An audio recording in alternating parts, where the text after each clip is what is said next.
السلام علیکم ورحمت الله وبرکاتو. دوستانو که تاسو وایئ چې مونږ انګلیش زده کړو او انګلیش زده کول ستاسو یو ارمان وي، نو دا ویډیو حتما تر اخره پورې وګورئ، ځکه چې په دې ویډیو کې به ستاسو د انګلیش ویلو نیمه مسله حل شي.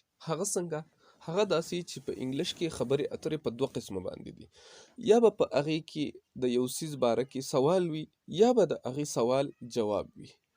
نو دا ویډیو د مختلف سوالاتو په اړه باندې ده چې مونږ به د یو څیز په باره کې سوال څنګه کوو، او دغه سوال چې مونږ کوو دا مونږ سره په څو قسمه یا به مونږ د یو کس په باره کې سوال کوو، یا به مونږ د یو ځای په باره کې سوال کوو، یا به مونږ د یو وخت په باره کې سوال کوو، یا به مونږ د یو څیز د مقدار په باره کې سوال کوو، یا د هغې د معیار په باره کې به سوال کوو، یا به مونږ سوال چې دی هغه د هغې د وجې په باره کې کوو چې دا کار داسې ولې شوی دی. نو په دې ویډیو کې مونږ تاسو ته هر قسم سوالات هغه راوړي دي چې مونږ به یو سوال څنګه پوښتو. راځئ د دې ویډیو په طرف.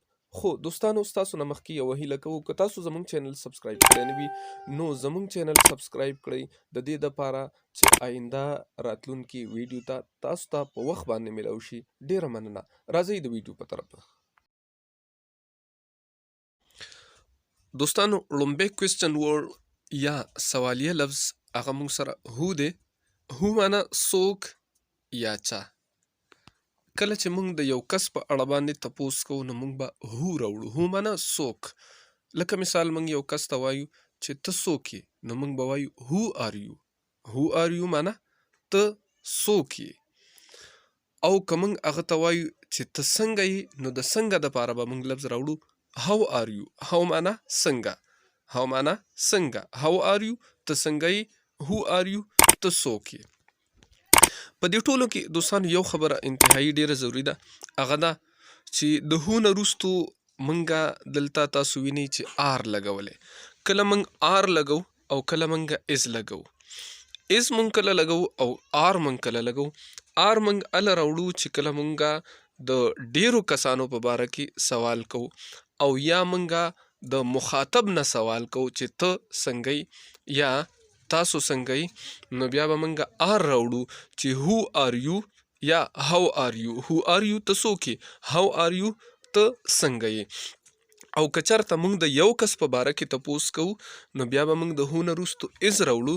لکه مثال هو از یور فادر، ستا پلار څوک دی. هو از یور برادر، ستا ورور څوک دی. یا هو از یور مدر، ستا مور څوک ده. او دقه رنګې د هاو نه وروستو به موږ از راوړو چې هاو از یور فادر، ستا پلار څنګه دی. هاو از یور مدر، ستا مور څنګه ده. یا هاو از یور برادر، ستا ورور څنګه دی. مطلب چې کله موږ د یو کس په باره کې تپوس کوو نو د هو او دقه رنګې د هاو او دقه رنګې چې کوم وروستو الفاظ راځي نو دې نه وروستو به موږ از راوړو. او کله چې د جمع یا د مخاطب نه تپوس کوو نو بیا به موږ آر راوړو.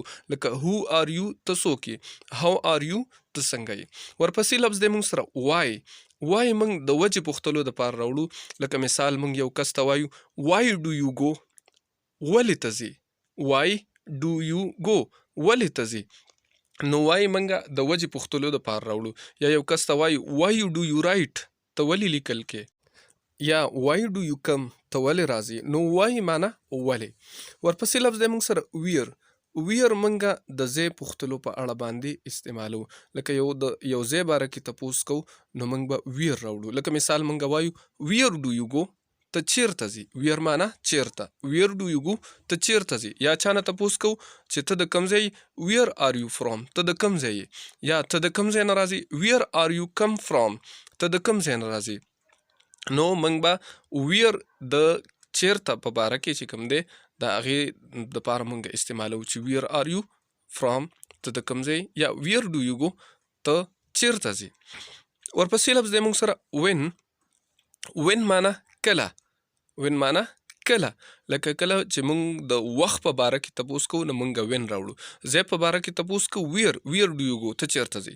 او چې د وخت باره کې تپوس کوو یعنی کله، نو بیا به موږ وین راوړو. لکه مثال چاته وایو ته کله ځې، نو موږ به وایو وین ډو یو گو.